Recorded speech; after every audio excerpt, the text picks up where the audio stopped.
But you were also kind of observing some differences between the that you were familiar with, from growing up in the United States and how it was presented or how it was practiced here in the United States. Would you be able to maybe speak to that a little bit in terms of some of the similarities or differences?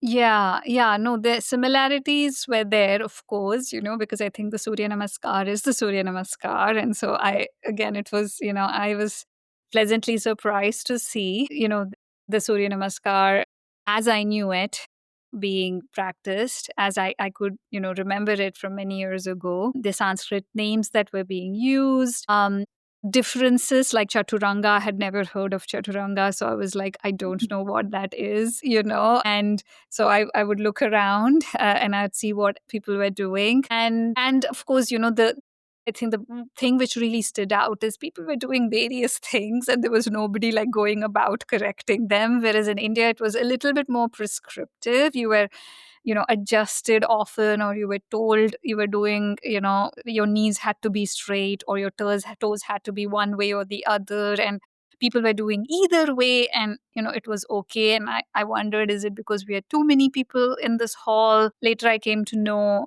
there is some freedom, whereas in India, it was a little bit more prescriptive, even to the extent that this is where we stop and you all sip some water. We were even told, we were given instructions, even, at which point we stop, at which point we sip water, or, go into child's pose and stuff like that.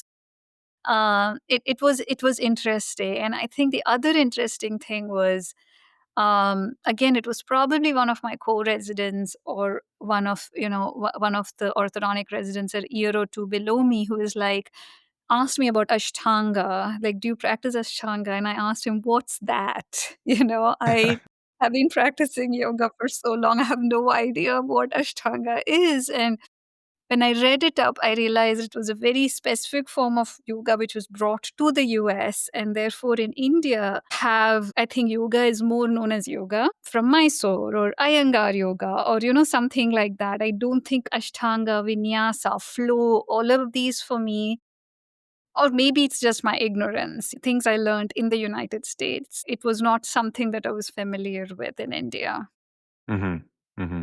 Yeah. Yeah, it's interesting how it shows how kind of like complicated and multi-threaded it is, how you can have this export from India to another part of the world that even like people from that same country aren't super familiar with for whatever reason.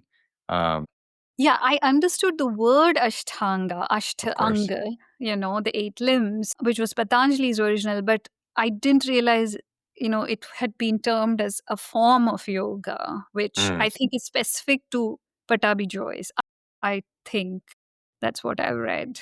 Yeah, and I liked how you're touching on these differences in terms of kind of what the conventional norms are, for the lack of a better way to describe it, in terms of how, the type of teaching or instruction might be, a little more precise, I believe the word you used, maybe a little bit more strict, you know, uh, Mhm.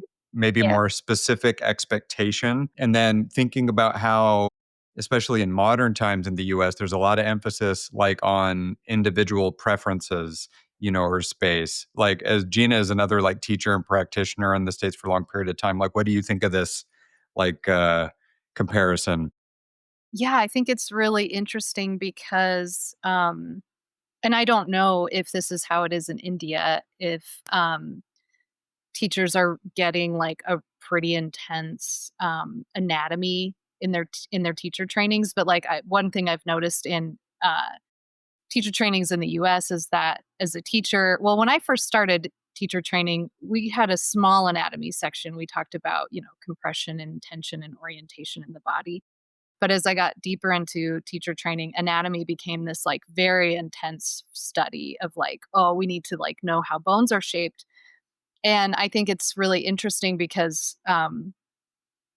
like in a forward fold, say I'm doing that seated, I don't have a lot of flexibility in that. But if I'm standing, I do. And so I just find it interesting. And I don't know if maybe you could speak to this,